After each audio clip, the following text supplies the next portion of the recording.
Good morning guys.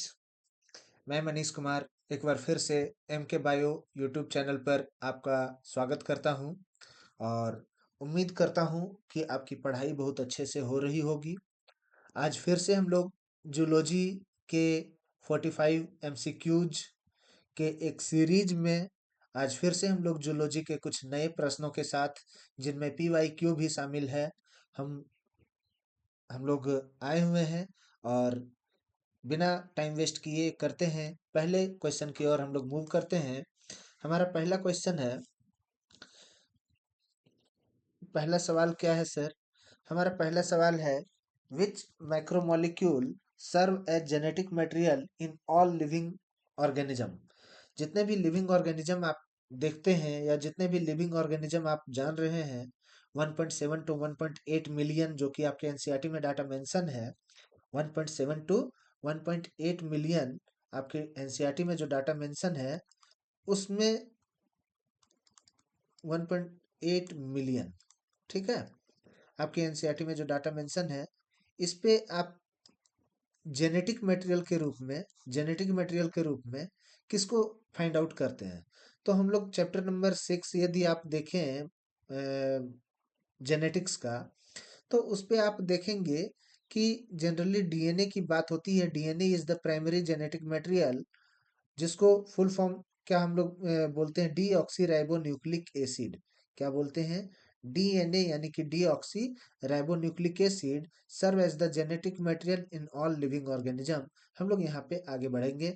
आगे अगला सवाल है, which mechanism which mechanism prevent polyspermy. क्या मैकेनिज्म है? Polyspermy after the first sperm fuses with oocyte।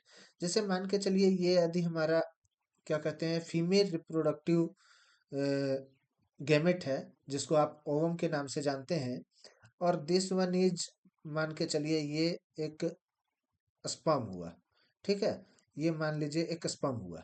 तो स्पर्म और ओवम का जब फ्यूजन होता है, स्पर्म जब ओवम से आके फ्यूज करता है, तो स्पर्म स्पर्म जब ओवम से आके फ्यूज करता है, तो यहाँ पे जो कॉर्टेक्स होते हैं, जो कॉर्टेक्स होते हैं, वहाँ पे एक केमिकल रिलीज होता है। और इस केमिकल की वजह से क्या होता है, इस केमिकल की वजह से कोई जो दूसरे स्पर्म इनके साथ साथ आ रहे होंगे या इनके पीछे पीछे आ रहे होंगे, उन दूसरे स्पर्म को फिर यहाँ फ्यूजन करने के लिए परमिशन नहीं मिलेगा, क्योंकि ये आइडेंटिफाई कर लेंगे, this one is the fused egg, this one is the fused egg. और फ्यूज्ड एग होने की वजह से ये एक केमिकल रिलीज करते हैं, जिस केमिकल की वजह से क्या होता है, अब इस स्पर्म के अलावा कोई दूसरा स्पर्म यहाँ पे अब फ्यूज नहीं कर सकता है। और सही जवाब हम लोग देखेंगे कॉर्टिकल रिएक्शन। कॉर्टिकल सेल का जो रिएक्शन होता है, वो एक लिक्विड इशू करता है। देखिए यहाँ पे एक्सप्लेनेशन में, the cortical reaction which occurs immediately after the first sperm fuses with oocyte causes changes in zona pellucida that prevent further sperm penetration। तो समझ गए, एक ओवम के साथ में एक स्पर्म आकर के जैसे ही फ्यूज करता है, उसके बाद कोई दूसरा स्पर्म जो भी आता है, उनको फ्यूजन के लिए ऑप्शन नहीं दिया जाता है, ठीक है। यहाँ पे एक बार में एक ही स्पर्म फ्यूज कर सकता है, और इसलिए इन केस कभी कभी यदि एक से ज्यादा फ्यूज हो जाता है, तो उससे वैसे केस में हम लोग देखते हैं ट्विंस होते हैं, ठीक है। तो हम लोग आगे बढ़ते हैं कॉर्टिकल रिएक्शन के साथ में। अगला सवाल, which of the following is incorrect.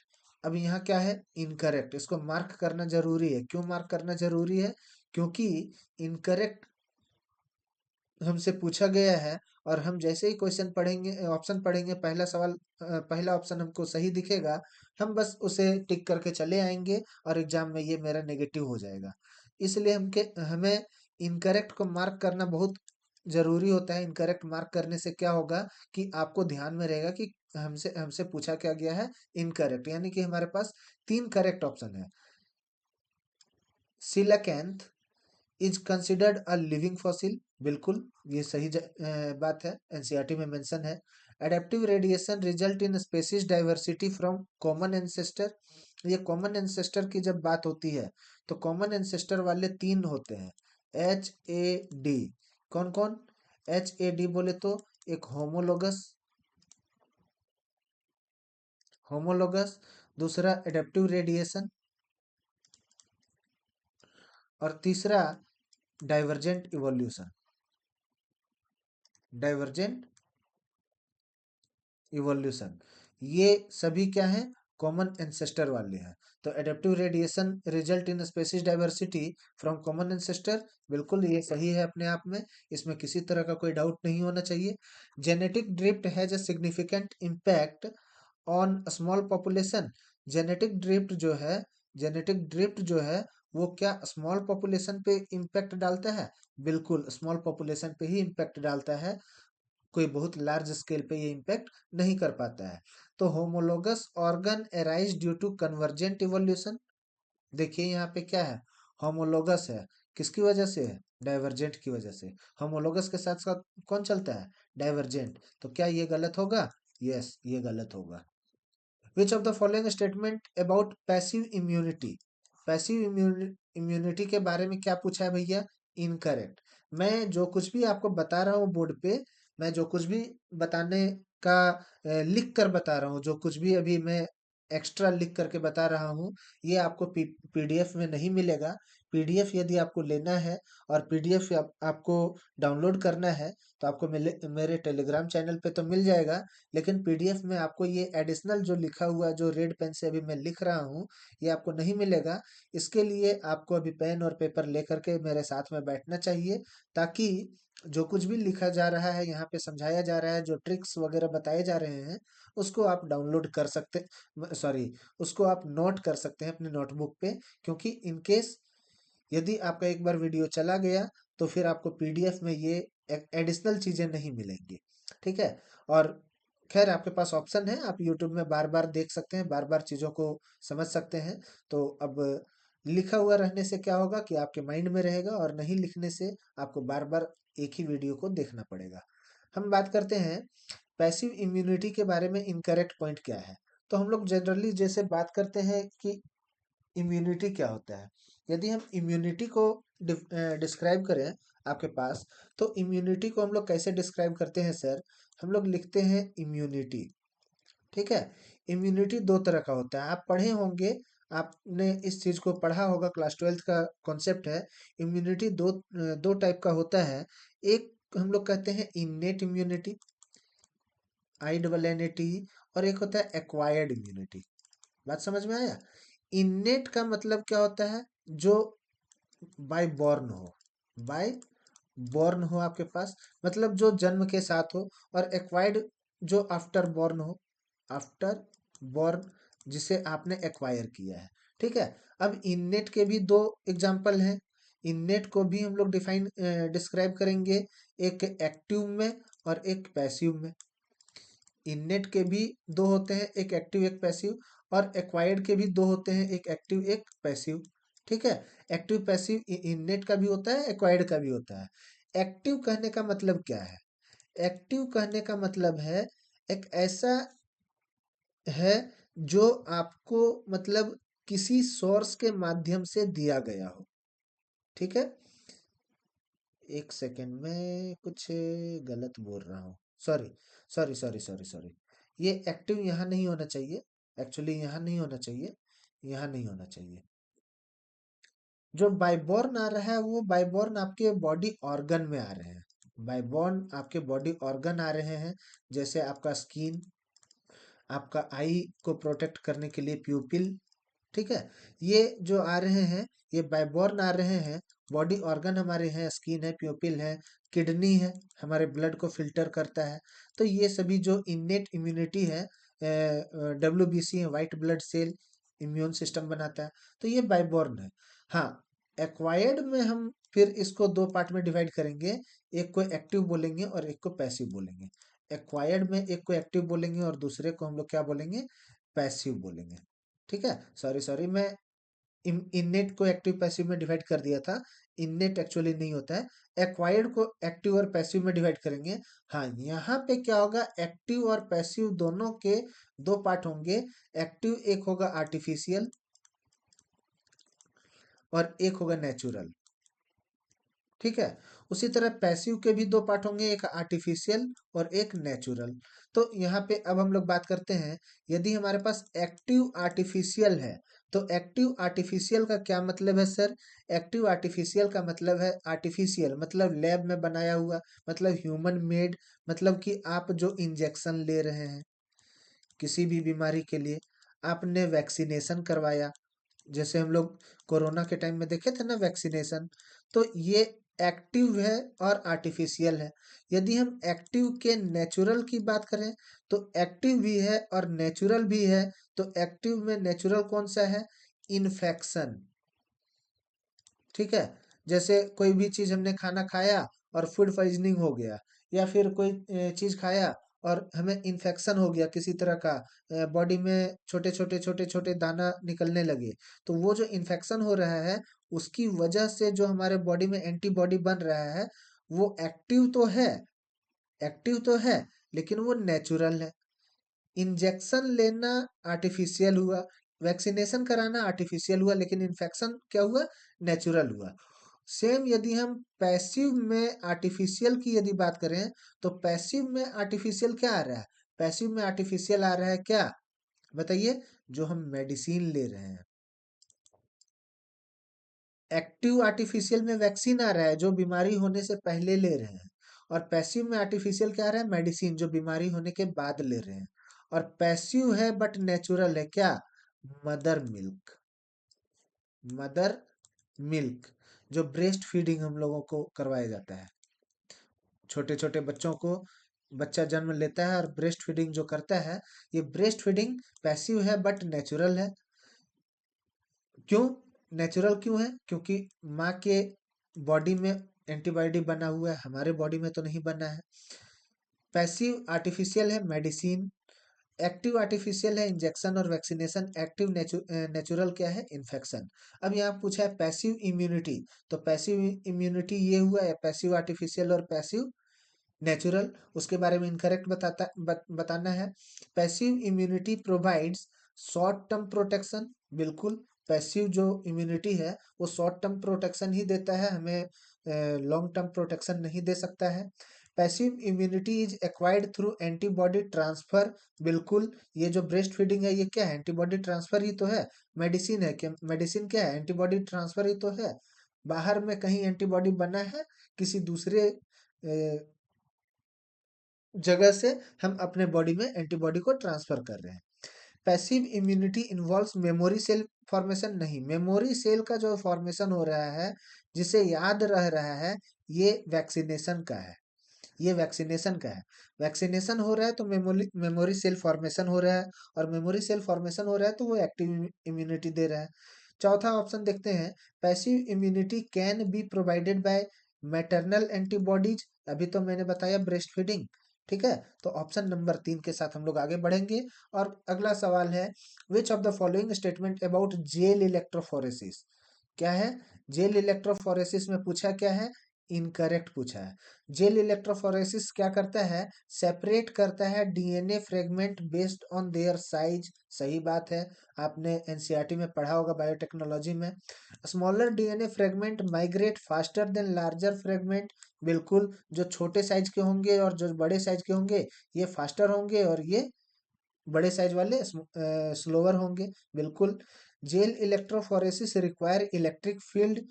बिल्कुल, इसका नाम ही है जेल इलेक्ट्रो।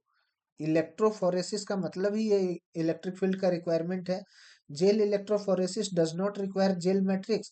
बिल्कुल ये गलत बात है, इसमें जेल मैट्रिक्स का रिक्वायर्ड होता है, और उस जेल मैट्रिक्स का नाम हम लोग एनसीईआरटी में पढ़ते हैं, एगारोज जेल पढ़ते हैं।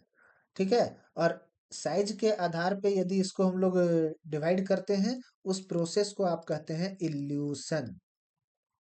ठीक है। तो यहाँ पे ऑप्शन नंबर 3 के साथ हम लोग मूव करेंगे। One second, one second, one second, one second, one second. Does not require बोल रहा है ना, डज नॉट रिक्वायर, तो यही तो गलत है। जेल इलेक्ट्रोफोरेसिस रिक्वायर करता है, और इनकरेक्ट पूछ रहा है, तो इनकरेक्ट में हमारा ऑप्शन नंबर 4 आएगा। ठीक है। हम लोग बात करते हैं, which term to the generation of identical plant through tissue culture। Which term refers to the generation of identical plant. कैसा प्लांट बनाना है? आइडेंटिकल प्लांट बनाना है। और किस माध्यम से बनाना है? टिश्यू कल्चर के माध्यम से। तो टिश्यू कल्चर के माध्यम से नया जो प्लांट बनता है उसको माइक्रो प्रोपेगेशन कहते हैं। Micro propagation. टिश्यू कल्चर में क्या होता है? आइडेंटिकल प्लांट बनता है प्लांट के पार्ट से। प्लांट पार्ट्स का यूटिलाइजेशन इसमें होता है एक नया प्लांट बनाने के लिए। Other than other than other than seed. ठीक है, प्लांट के कोई भी पार्ट से हम लोग बनाते हैं। तो यहाँ ऑप्शन नंबर 2 के साथ हम लोग मूव करेंगे। ठीक है। Which hormone is responsible for stimulating which hormone is responsible for stimulating the thyroid gland to produce thyroxine. Thyroid gland को थायरोक्सिन बनाने के लिए थायराइड स्टिमुलेटिंग हार्मोन, थायराइड को जो स्टिमुलेट करेगा। स्टिमुलेट करना मतलब उसको बढ़ावा देना, उसको इन्फ्लुएंस करना कि भैया तुम ये काम करो। ठीक है, थायराइड को जो स्टिमुलेट करेगा वही हार्मोन होगा ना। तो thyroid stimulating hormone option number 2 के साथ हम लोग मूव करेंगे, बाकी हम लोग छोड़ेंगे। अगला सवाल, which part of nervous system is responsible for transmitting central nervous system to skeletal muscles. क्या ट्रांसमिट कर रहा है? इम्पल्स को। कहाँ ट्रांसमिट कर रहा है? सेंट्रल नर्वस सिस्टम से लेके स्केलेटल मसल तक। अब यहाँ पूछ रहा है रेस्पॉन्सिबल नर्वस सिस्टम का part of responsible nervous system. तो सेंट्रल नर्वस सिस्टम से यदि स्केलेटल मसल की तरफ ट्रांसफर हो रहा है तो इसको हम लोग कहेंगे सोमेटिक। क्या कहेंगे? सोमेटिक। इसको हम लोग कहेंगे सोमेटिक। ठीक है, आगे हम लोग बढ़ते हैं। अगला सवाल है, which organ in human plays a primary role in excretion. Excretion भैया अब इसमें हम क्या ही आपको बताएं। ह्यूमन का कौन सा ऑर्गन है जो प्राइमरी रोल होता है एक्सक्रीशन में, प्राइमरी रोल प्ले करता है एक्सक्रीशन में? तो अब देखिए हम लोग ह्यूमन फिजियोलॉजी ह्यूमन फिजियोलॉजी जब पढ़ते हैं तो ह्यूमन फिजियोलॉजी में हम लोग एक पोस्ट ऑफिस की तरह पढ़ते हैं। पोस्ट ऑफिस क्या? आप पेपर लिए, लेटर लिखे, लेटर को पोस्ट ऑफिस में पोस्ट बॉक्स में डाल ले, पोस्टमैन उसको क्या किया, जहाँ पे डेस्टिनेशन पॉइंट है वहां पहुंचाया। बस उसी तरह से हम लोग सबसे पहले क्या करेंगे? सबसे पहले हम लोग खाना खाएंगे। डाइजेस्ट डाइजेस्टिव सिस्टम में हमारा क्या आता है? स्टमक, माउथ और इंटेस्टाइन। ठीक है, डाइजेस्टिव सिस्टम में। उसके बाद हम लोग रेस्पिरेटरी सिस्टम की बात करेंगे। रेस्पिरेटरी सिस्टम में क्या आता है? रेस्पिरेटरी सिस्टम में सबसे पहले क्या आएगा? लंग। प्राइमरी ऑर्गन की बात कर रहे हैं तो लंग। उसके बाद हम लोग एक्सक्रीटरी सिस्टम की बात करते हैं। एक्सक्रीटरी सिस्टम में प्राइमरी ऑर्गन क्या आएगा? किडनी, यूरेटर, यही सब आएगा। उसके बाद यदि हम लोग प्रोटेक्टिव लेयर की बात करेंगे तो प्रोटेक्टिव लेयर हमारे बॉडी में सबसे बड़ा प्रोटेक्टिव लेयर कौन सा है? स्किन कहेंगे। यदि हम बात करते हैं रिप्रोडक्टिव सिस्टम की, तो रिप्रोडक्टिव सिस्टम के लिए हमारे बॉडी में क्या है? मेल में टेस्टिस और फीमेल में ओवरी।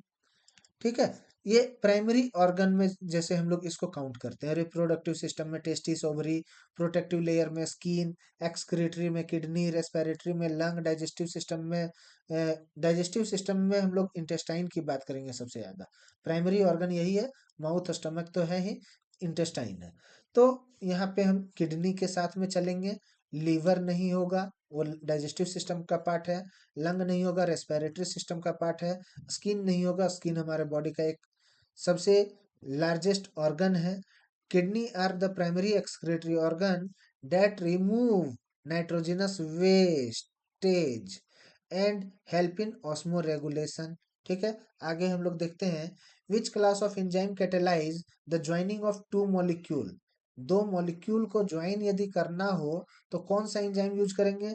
लाइगेज। लाइगेज को हम लोग बोलते हैं मॉलिक्यूलर ग्लू। ठीक है, मॉलिक्यूलर ग्लू भी बोलते हैं। मॉलिक्यूलर सीजर किसको बोलते हैं सर? मॉलिक्यूलर सीजर किसको बोलते हैं? ठीक है, मॉलिक्यूलर सीजर किसको बोलते हैं? रेस्ट्रिक्शन इंडोन्यूक्लियाज। ठीक है, मॉलिक्यूलर सीजर आप याद रखिएगा, रेस्ट्रिक्शन एंडोन्यूक्लियाज या एक्सोन्यूक्लियाज। बोले तो एक्सोन्यूक्लियाज को बोलते हैं, एक्सो न्यूक्लियस भी हो सकता है और इंडोन्यूक्लियस भी हो सकता है, लेकिन यहाँ पे जनरली हम लोग इंडोन्यूक्लियस को बोलते हैं मॉलिक्यूलर सीजर। क्यों? क्योंकि ये पैलिंड्रोमिक सीक्वेंस में काटता है, और पैलिंड्रोमिक सीक्वेंस में मॉलिक्यूल को कट करता है, और ये कहीं से भी कट कर सकता है। No need to cut from sideway only, ये कहीं से भी कट कर सकता है। इसी प्रकार हमने English, current affairs, general science, GK, GS सारे सब्जेक्ट का क्लास लिया हुआ है। मैथ, रीजनिंग सारे सब्जेक्ट का क्लास लिया हुआ है। लिंक डिस्क्रिप्शन बॉक्स में आपको मिल जाएगा प्लेलिस्ट का, आप एक बार विजिट कर सकते हैं। अपने दोस्तों को विजिट करने का सजेशन दे सकते हैं। आपके भाई, दोस्त, बहन, रिश्तेदार कोई भी होंगे जो जनरल कंपटीशन का प्रिपरेशन कर रहे होंगे, जिनके एग्जाम में English, GK, GS, current affair वगैरह पूछे जाते हैं, तो आप उन्हें सजेशन दे सकते हैं। और यदि वीडियो से आपको थोड़ा बहुत भी फायदा हो रहा है तो लाइक करें, कमेंट करें और शेयर करें। उसके बाद हम लोग आगे बढ़ते हैं। अगला सवाल है, which polysaccharide serve as energy storage molecule? क्या है? इनर्जी स्टोरेज मॉलिक्यूल के रूप में कौन सा पॉलीसेकेराइड सर्व करता है, और कहाँ पे? एनिमल में। सबसे पहला चीज है, ये पॉलीसेकेराइड क्या है भैया? तो पॉलीसेकेराइड एक कॉम्प्लेक्स कार्बोहाइड्रेट को हम लोग कहते हैं। कॉम्प्लेक्स कार्बोहाइड्रेट को कहते हैं पॉलीसेकेराइड। सेलुलोज जनरली प्लांट में पाए जाते हैं। ग्लाइकोजन एनिमल के लिए है। काइटिन फंगल में पाया जाता है, फंगस में। ठीक है, तो यहाँ पे क्वेश्चन हमारा एनिमल से पूछा है, तो हम एनिमल की बात करेंगे। स्टार्च जो है वो स्टार्च के फॉर्म में ऐसा कोई स्पेसिफिक नहीं होता है। प्लांट जो फूड बनाते हैं वो स्टार्च के फॉर्म में स्टोर करते हैं। हम जो खाना खाते हैं वो डाइजेशन होने के बाद स्टार्च के फॉर्म में स्टोर होता है। लेकिन एनर्जी स्टोरेज मॉलिक्यूल जो सर्व करता है वो या तो सेलुलोज होता है, या तो ग्लाइकोजन होता है, या तो काइटिन। मतलब ये स्टार्च जा करके इन सब में कन्वर्ट हो जाते हैं। स्टार्च जो है वो इन सब में कन्वर्ट हो जाते हैं। फाइनल मॉलिक्यूल सेलुलोज, ग्लाइकोजन और काइटिन ही रहते हैं। तो सेलुलोज प्लांट में, ग्लाइकोजन एनिमल में, और काइटिन बोले तो फंगस में। तो हम यहाँ पे ग्लाइकोजन की बात करते हैं। Glycogen is the primary storage polysaccharide in animal and fungi. One second, in animal and fungi. अच्छा हाँ हाँ हाँ, सॉरी सॉरी सॉरी।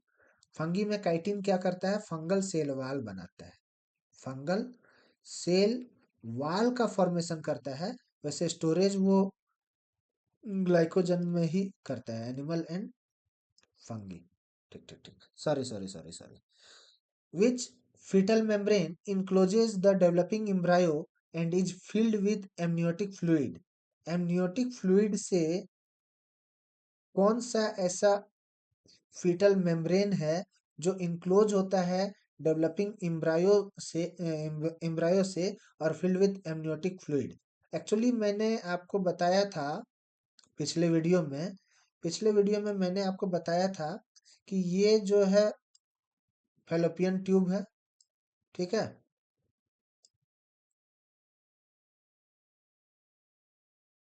ये फैलोपियन ट्यूब है। फैलोपियन ट्यूब में यहाँ पे ये,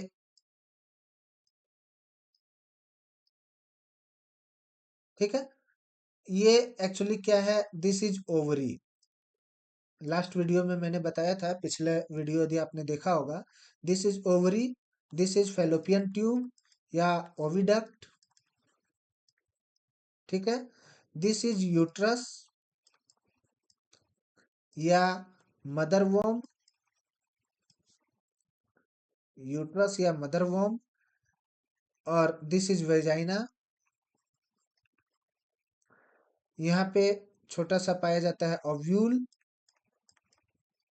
या फीमेल गैमेट। ये पोर्शन होता है ओविडक्ट का, तीन पोर्शन है, इस्थमस, एम्पुला और इनफंडिबुलम। तो ये वाला जो पोर्शन है, इस पोर्शन को कहते हैं एम्पुला, और यहीं पे होता है फर्टिलाइजेशन, ठीक है।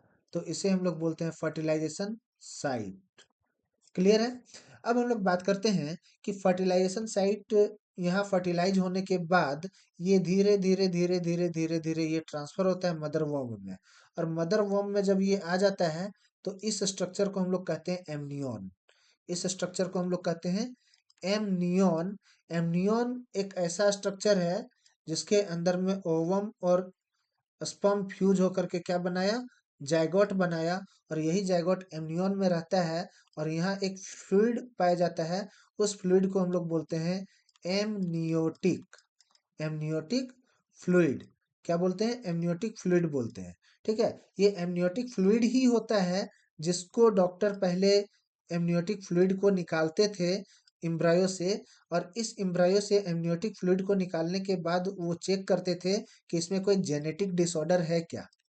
कोई जेनेटिक डिसऑर्डर को चेक करने के लिए एमनियोटिक फ्लूइड का मदद लिया जाता था, और यही एमनियोटिक फ्लूइड का जो हेल्प लिया जाता था, तो इस प्रोसेस को हम लोग कहते हैं एमनियोसेंटेसिस। एमनियोसेंटेसिस। लेकिन क्या होता था कि ये जेनेटिक डिसऑर्डर के लिए तो कम यूज होने लगा, और ज्यादातर ये यूज होने लगा किस पर्पज से, ज्यादातर यूज होने लगा ये सेक्स डिटर्मिनेशन के पर्पज से। क्योंकि ये जेनेटिक डिसऑर्डर को चेक करने के लिए फ्लूइड लिया जाता था और फ्लूइड को चेक किया जाता था, तो वहां पे आप सेक्स क्रोमोसोम को भी आइडेंटिफाई कर सकते थे कि जो जीन है उसमें एक्स क्रोमोसोम है या वाई क्रोमोसोम है, सेक्स डिटरमाइन किया जा सकता था। तो जब सेक्स डिटरमाइन होने लगा तो क्या हुआ, एमनियोसेंटेसिस को कर दिया गया बैन। एमनियोसेंटेसिस को कर दिया गया बैन। और ये बैन क्यों किया गया, क्योंकि सेक्स डिटरमिनेशन होने की वजह से बहुत ज्यादा होने लगा फीटिसाइड। फीटिसाइड बोले तो फीटल का कत्ल, बोले तो फीमेल फीटस को लोग मारने लग गए और फीमेल बॉडी को एबॉर्शन करवाने लग गए। तो ये प्रोसेस था। और यहाँ पे हम लोग बात करते हैं, अपने आंसर की ओर मूव करते हैं। आंसर है amnion. Which of the following statement about inflammation is incorrect. पहला चीज इन्फ्लामेशन, और दूसरा पूछ रहा है इनकरेक्ट। इन्फ्लामेशन यानी कि सूजन, यानी कि स्वेलिंग, ठीक है। इन्फ्लामेशन क्या करता है, एलिमिनेट करता है पैथोजन को, बिल्कुल करता है। नेवर बेनिफिशियल, ये कहाँ से है, जब पैथोजन को एलिमिनेट कर रहा है तो ये बेनिफिशियल ही होगा ना। नेवर का मतलब क्या होता है, inflammation increases blood supply to affected tissue, बिल्कुल। Inflammation is a key part of immune response, बिल्कुल।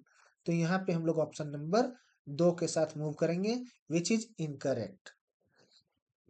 अगला सवाल है हमारा, विच of the following statement, which of the following statement about gene cloning is incorrect। Gene cloning के बारे में पूछ रहा है कि इनकरेक्ट कौन सा है। तो जीन क्लोनिंग के बारे में, क्लोन, क्लोन का मतलब क्या होता है, CLONE। क्लोन का मतलब होता है आइडेंटिकल कॉपी। आप अपने मोबाइल फोन में देखे होंगे, व्हाट्सएप के क्लोन बन जाते हैं, फेसबुक के क्लोन बन जाते हैं, या फोन पे के क्लोन बन जाते हैं। तो ये जो क्लोन ऐप होता है, CLONE, क्लोन ऐप जो होते हैं वो क्या होते हैं, कॉपी ही होता है ना पूरा। तो ये जो क्लोनिंग होता है, क्लोनिंग का मतलब होता है आइडेंटिकल कॉपी, एकदम एक जैसा आइडेंटिकल कॉपी बन जाना। तो gene cloning involves the insertion of foreign DNA into vector, incorrect पूछ रहा है ना। Gene cloning involves in the insertion of foreign DNA into vector, foreign DNA को वेक्टर में इंसर्ट करके ही जीन क्लोनिंग किया जाता है, बिल्कुल। ठीक है। Gene cloning can be use to produce recombinant protein, बिल्कुल यूज होता है।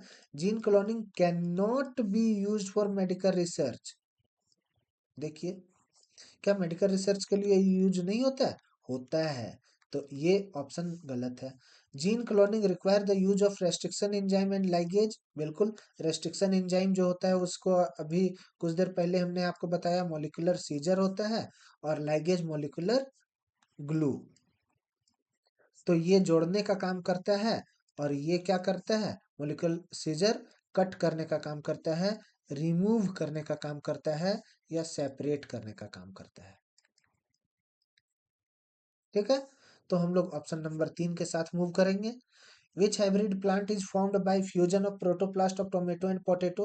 अब देखिए, टोमेटो प्लस पोटैटो, इनका एक हाइब्रिड प्लांट तैयार हुआ था, जिस प्लांट को हम लोग नाम देते हैं पोमेटो।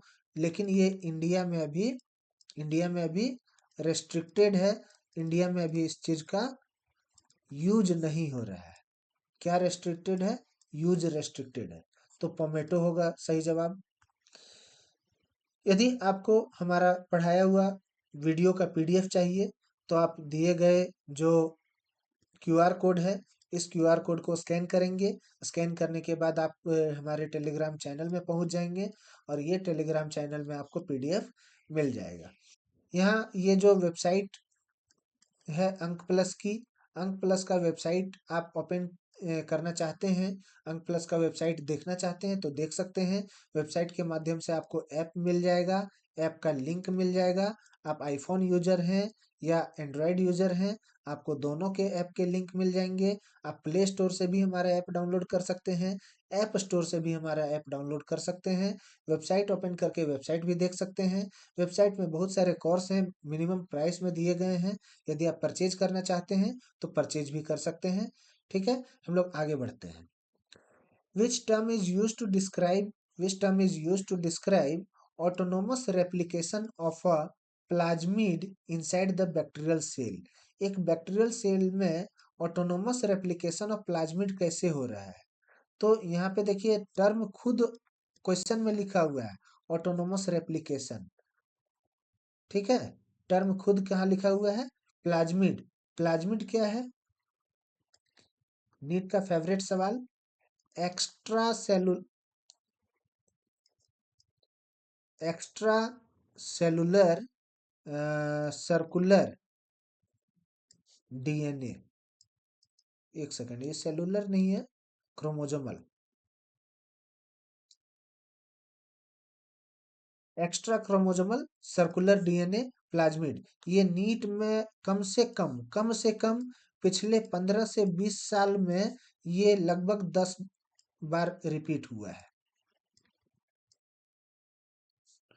10 बार रिपीटेशन हुआ है। What is plasmid? ये क्वेश्चन आपको दिमाग में रखना है। What is plasmid? Plasmid is extra chromosomal circular DNA. ठीक है, आगे बढ़ते हैं। Which of the following is incorrect? क्या पूछ रहा है सर? इनकरेक्ट पूछ रहा है। Genetic drift is a random change in allele frequency. Genetic drift जो है वो एक रैंडम चेंज है एलील फ्रीक्वेंसीज में, बिल्कुल रैंडम चेंज है। Hardy Weinberg equilibrium remain stable even with continuous mutation. यदि कंटिन्यूअस म्यूटेशन होता चला जा रहा है, कंटिन्यूअस म्यूटेशन हो रहा है, तो क्या हार्डी वेनबर्ग इक्विलिब्रियम रिमेन रहेगा? नहीं रहेगा। हार्डी वेनबर्ग क्या कहता है? दो तरह के एलील हैं, एक डोमिनेंट एक रेसेसिव। डोमिनेंट और रेसेसिव एलील का योग यदि 1 आ रहा है, तो उनके उनके जो ये क्या कहते हैं, ए प्लस बी का होल स्क्वायर होगा, इसका भी योग 1 ही आएगा। Q square plus 2pq is equal to also 1 होना चाहिए। ठीक है, तो क्या होता है, यदि कंटिन्यू म्यूटेशन होता चला जा रहा है, तो ये कभी कभी वैरी कर सकता है, ऐसा कोई जरूरी नहीं है। हार्डी वेनबर्ग इक्विलिब्रियम बताता है कि ये कांस्टेंट होता है, लेकिन हार्डी वेनबर्ग साहब ने ये नहीं कहा कि ऑल केसेस में ये सूट करेगा ही करेगा। हाँ, उन्होंने कहा कि मोस्ट ऑफ द केस में। ठीक है, तो मोस्टली उन्होंने कहा कि ये सूट कर सकता है, लेकिन एक्सेप्शन हर जगह होता है। Mutation is a source of genetic variation, बिल्कुल म्यूटेशन से क्या होता है, जेनेटिक वेरिएशन हो सकता है, होता है। Darwin theory emphasises survival of the fittest, बिल्कुल डार्विन साहब का थ्योरी था कि सर्वाइवल ऑफ द फिटेस्ट, और ये जो फिटेस्ट की बात हो रही है, ये जनरली रिप्रोडक्टिव, ये जनरली रिप्रोडक्टिव फिटनेस की बात हो रही है। ठीक है, तो ये भी अपने जगह में सही है, ये भी सही है, और फर्स्ट भी सही है। हम लोग ऑप्शन नंबर 2 के साथ मूव करेंगे, which is incorrect. Which part of the following bone is a part of pelvic girdle? pelvic girdle कौन से बोन का पार्ट है? तो pelvic girdle इलियम का पार्ट है। pelvic girdle इलियम का पार्ट है। ह्यूमन,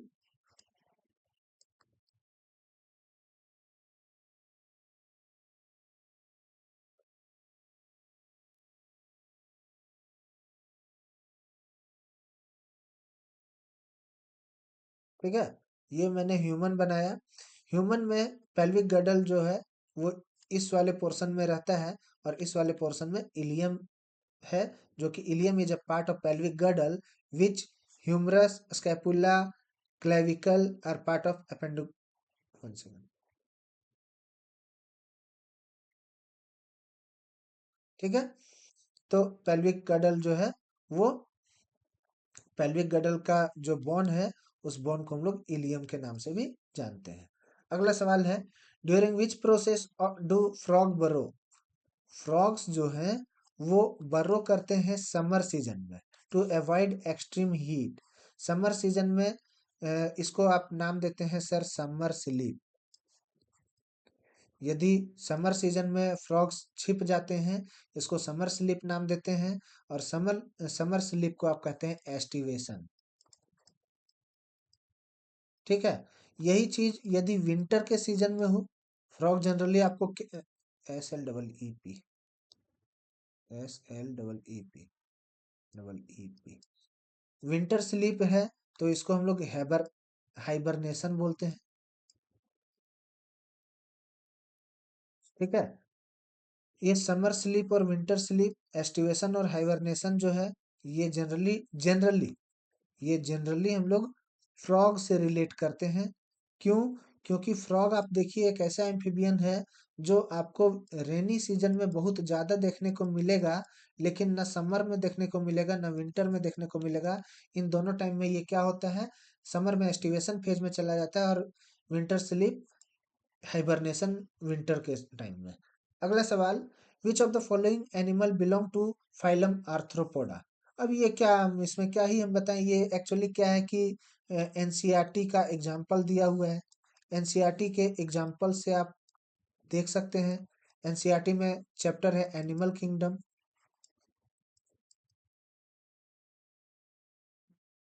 चैप्टर है एनसीईआरटी का एनिमल किंगडम। यदि आपके पास एनसीईआरटी अवेलेबल है तो ठीक है, एनसीईआरटी अवेलेबल नहीं है तो हमारे ऐप से फ्री लेटेस्ट 2025-26 की एनसीईआरटी,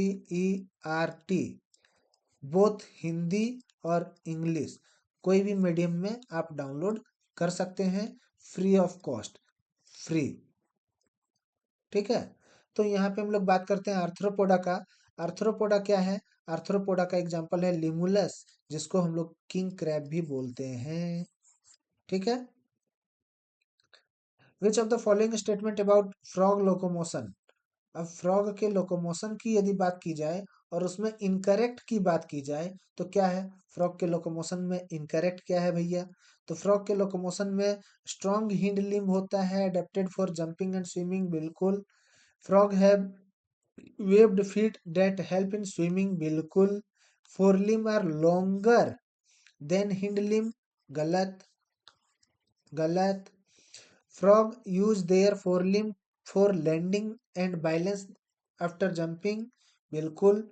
तो हम लोग यहाँ पे देखेंगे ऑप्शन नंबर सी इनकरेक्ट है। Which among the following is the most abundant protein? Most abundant protein की यदि बात हो रही है, collagen fibre, collagen fibre plant में, या फिर आप कह सकते हैं वर्ल्ड में, या आप कह सकते हैं अर्थ में सबसे ज्यादा, बायोस्फीयर में।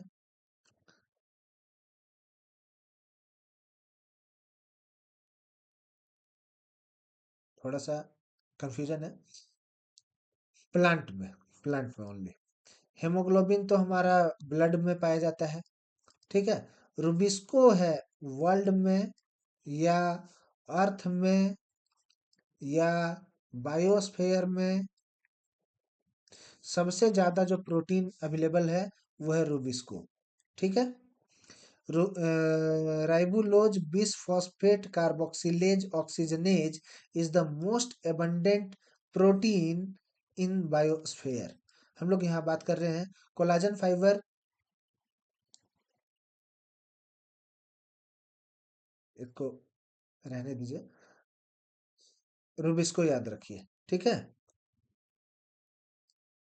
अगला सवाल है which endocrine gland is responsible, which endocrine gland is responsible for the secretion of insulin and glucagon. Insulin, insulin का काम क्या होता है? इंसुलिन का काम क्या होता है? ब्लड शुगर लेवल को मेंटेन करना, ठीक है। इंसुलिन का काम है ब्लड शुगर लेवल को कम या ज्यादा करना और मेंटेन करना, ठीक है। अब हम लोग बात करते हैं ये इंसुलिन आता कहाँ से है। तो ये इंसुलिन रिलीज होता है पैनक्रियाज से, जो कि छोड़िए, ये इंसुलिन रिलीज होता है पैनक्रियाज से। हमारे बॉडी का पार्ट होता है pancreas. The pancreas contain islet of Langerhans. Pancreas में क्या होता है? आइलेट ऑफ लैंगरहैन होते हैं which secrete insulin and glucagon to regulate blood glucose level, ठीक है। आपको बताते चलूं, इंसुलिन यदि कम है तो जो डायबिटीज होता है उस डायबिटीज का नाम होता है डायबिटीज मेलाइटस, ठीक है।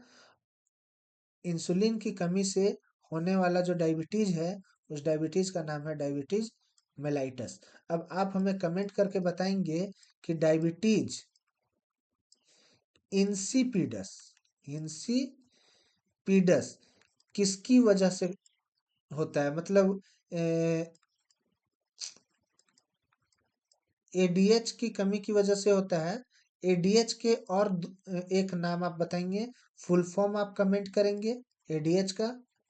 और एडीएच का अदर नाम क्या हम लोग बोलते हैं इसको, एडीएच का एक दूसरा नाम भी बोलते हैं, ये आप हमें कमेंट करके बताएंगे। डायबिटीज इंसिपिडस इसलिए होता है क्योंकि हमारे बॉडी में एडीएच की कमी हो जाती है। इंसुलिन की कमी होने की वजह से डायबिटीज मेलाइटस होता है और इंसुलिन पैनक्रियाज से रिलीज होता है। अगला सवाल, which of the following statement about hormonal hormonal contraceptive pill is incorrect. पूछ रहा है कौन सा स्टेटमेंट है जो हार्मोनल कॉन्ट्रासेप्टिव पिल के बारे में इनकरेक्ट है। Hormonal contraceptive pill suppress ovulation, बिल्कुल। Hormonal contraceptive pill alter cervical mucus consistency, बिल्कुल। Hormonal contraceptive pill permanently stop, नहीं, परमानेंटली मेंस्ट्रुएशन को स्टॉप नहीं करता है। हार्मोनल कॉन्ट्रासेप्टिव पिल में prevent implantation of fertilised egg, तो बिल्कुल हम लोग ऑप्शन नंबर 3 के साथ चलेंगे। Hormonal contraceptive pill permanently menstruation को स्टॉप नहीं करता है। विच of the following is primarily responsible for secreting progesterone during luteal phase. Luteal phase of menstrual cycle के दौरान primarily responsible for secreting progesterone. Progesterone कौन सेक्रेट करेगा? प्रोजेस्टेरॉन को secret करने के लिए ल्यूटियल फेज में, ल्यूटियल फेज में रेस्पॉन्सिबल कौन है भैया? रेस्पॉन्सिबल कौन है? तो कॉर्पस ल्यूटियम है, ठीक है। ल्यूटियल फेज में रेस्पॉन्सिबल कौन है? कॉर्पस ल्यूटियम है। फॉलिकल है, FSH, follicle stimulating hormone, endometrium है, पिट्यूटरी ग्लैंड है, लेकिन यहाँ पे कॉर्पस ल्यूटियम है प्राइमरी रेस्पॉन्सिबल। ठीक है, बस इसी के साथ आज का वीडियो यहीं पे समाप्त होता है, और हम उम्मीद करते हैं कि आपकी पढ़ाई बहुत अच्छे से हो रही होगी, और बहुत अच्छा मुझे लगेगा जब आप रिजल्ट निकालने के बाद मुझे कमेंट करेंगे कि सर मेरा हो गया। मेरे टेलीग्राम चैनल पे आप मैसेज करेंगे कि सर मेरा सिलेक्शन हो गया है, मुझे बहुत अच्छा लगेगा। और इसी तरह बने रहिए आप हमारे साथ। हम डेली आपको 20-25 एमसीक्यू पर डे करवाएंगे, अभी से लेके नीट तक करवाएंगे। धन्यवाद।